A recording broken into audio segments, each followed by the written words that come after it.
আল্লাহ যখন কাউকে ভালোবাসে তখন তার শরীরে 4টি নিশানা পাওয়া যায়, অর্থাৎ 4টি আলামত যদি আপনার শরীরে থাকে মনে করবেন আল্লাহ আপনাকে ভালোবাসে। 4টি নিশানা। 1 নাম্বার হচ্ছে যাদেরকে আল্লাহ তাআলা দ্বীনের সঠিক জ্ঞান দান করেন তাদেরকে আল্লাহ তাআলা মহব্বত করেন। নাম্বার 2, দ্বিতীয় নাম্বার হচ্ছে যারা বেশি বিপদে পড়ে আল্লাহ তাআলা তাদেরকে মহব্বত করেন।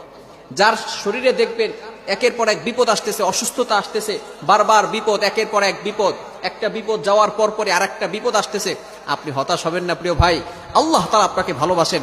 এই কোটি কোটি মানুষের ভিতরে আল্লাহ তাআলা আপনার প্রতি ফোকাস করেছেন, আল্লাহ তাআলা আপনাকে ভালোবেসেছেন বিধায় আল্লাহ পাক রব্বুল আলামিন আপনাকে বিপদ দিয়েছেন। মনে রাখবেন নবীদেরকে আল্লাহ তাআলা বিপদ দিয়েছেন।